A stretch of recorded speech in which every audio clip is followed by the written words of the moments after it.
Next in the series of alkanes is propane, so C3H8.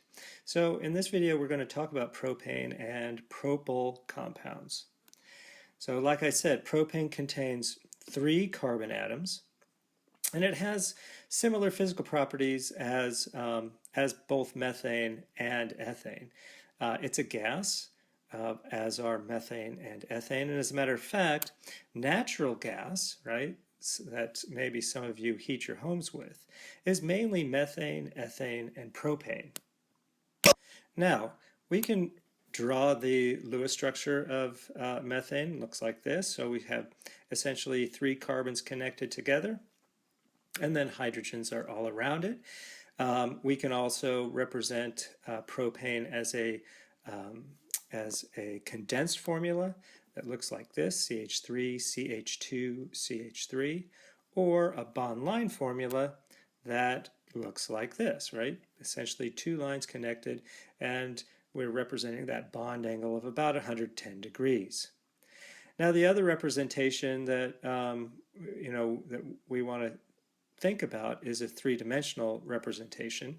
So we can draw a dash and wedge representation. And notice in the dash and wedge, I'm drawing a dash and wedge very similar to that of ethane in a staggered conformation. And then, of course, we have an additional carbon here, and it's a methyl group as well. So instead of having 2 methyl groups attached, I have a methyl attached to a CH2, and then that CH2 is attached to another methyl group. So we can draw it looking something like this. And as a matter of fact, oftentimes when we're drawing alkanes, again, we can start to do what I call a modified dash wedge bond line formula. So what you do is you take the bond line formula of propane and you simply add the hydrogens. So what we're doing here is we're saying all of the carbons are in the plane of the board. And so now if I envision how the hydrogens are oriented, on the carbon on the left I have a hydrogen also in the same plane of the board, and then I have 2 hydrogens that are out of the plane, one coming out at me, one going behind me. Now, the carbon in the middle, if it has 2 bonds, remember drawing 3-dimensional structures, I have a hydrogen going back and a hydrogen coming out at me as well. And then lastly, the carbon on the left, I have a hydrogen in the plane, and then I have 2 hydrogens out of the plane of the board. So notice I get kind of this zigzag pattern of bonds that are in the plane of the board, and when I do that, then I get this kind of cool pattern where there are substituents that are coming out at me and substituents that are going behind me. Now if I think about going from here, from this 3-dimensional dash wedge projection to a Newman projection, I'm going to look down the carbon. There's now 3 carbons, so I'm going to look down the C1, C2 axis. So I'm looking down the C1, C2 axis. And when I do that, I notice that on C1 there are 3 hydrogens, right? And so I'm going to draw the 3 hydrogens in there. Now looking down the C2, on the top, right and left, I have hydrogens, and on the bottom I have a CH3 group, right? And so the Newman projection of propane looks like this. And of course this is the staggered conformation. Now, if I rotate 360, if I rotate 60 degrees, then just like with ethane, I'm going to get an eclipsed conformation. So I'm going to rotate clockwise. And what I tend to like to do is I always like to hold the carbon in front stationary, and I'm going to rotate the back carbon. And so what I get is I'm always drawing the carbon in front the same way. And this is a really makes your life much more simple when drawing various conformations, right? So when the front carbon is the same, now I'm rotating in a clockwise fashion 60 degrees. So the hydrogen on my upper left is going to go to the top. The hydrogen on my upper right is going to swing down, and the methyl group is going to go to move to my left, right? And it's going to be eclipsed with the hydrogen. So now I have an eclipse conformation that has a hydrogen and a methyl group that are eclipsed with one another. Now, how does this pan out in terms of the energy difference between a staggered and an eclipsed conformation? Well, we can plot the energy versus that reaction coordinate going from 0 to 60. This time I'll show you, let's start with the staggered conformation. When I do that, again, I get this oscillation effect going from staggered to eclipsed, back to staggered to eclipsed. So staggered to eclipsed to staggered to eclipsed, and then continue on until we get 360 degrees. So I've rotated a complete 360, right? So 60, 120, 180, 240, 300, 360 degrees.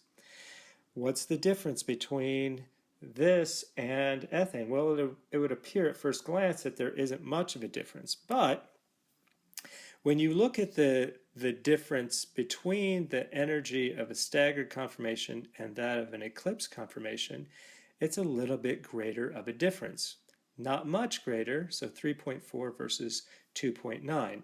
So the take home is we have a similar potential energy diagram to that of ethane, but the propane requires 0.5 kilocalories more energy to reach the transition state of the eclipse conformation. So remember 3.4 kilocalories versus the 2.9 kilocalories of ethane. Now keep in mind 2.9 kilocalories and 3.4 kilocalories are still small amounts of energy, and we have that much thermal energy at room temperature. So these things are freely rotating in a true sense at room temperature. Now let's take a look at propyl compounds. So when we go to propyl compounds or propane, notice we no longer have equivalent hydrogens to replace in propane as we did with ethane. And I want to highlight this to you so that you recognize what's going on. So here I have propane. Remember, I have a methyl group and it's attached to this CH2 group, and that CH2 group is attached to a methyl group. So I have two methyl groups, but I don't have three methyl groups, right? The two methyl groups we say are equivalent with one another because each methyl group is attached to the same group, right? The methyl group on the left is attached to an ethyl group, and the methyl group on the right is attached to an ethyl group. However, this middle carbon has only two hydrogens, and so that's called a CH2 group, or more specifically, a methylene group.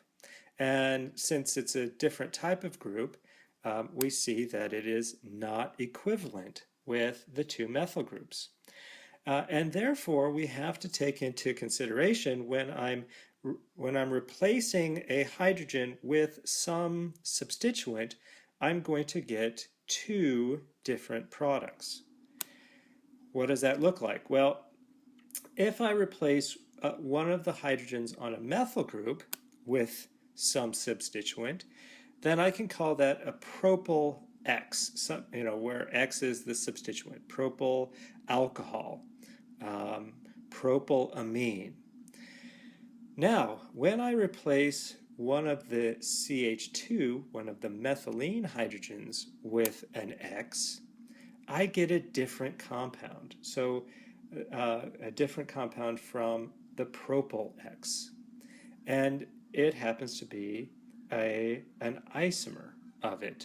And so we call these isopropyl compounds. So isopropyl alcohol, isopropyl amine, right? The word iso, that prefix iso, comes from isomer, right? It's an isomer.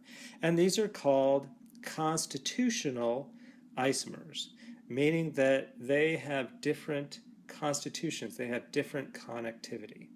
So for example, this particular structure where I have a propyl group connected to chlorine, it's called propyl chloride.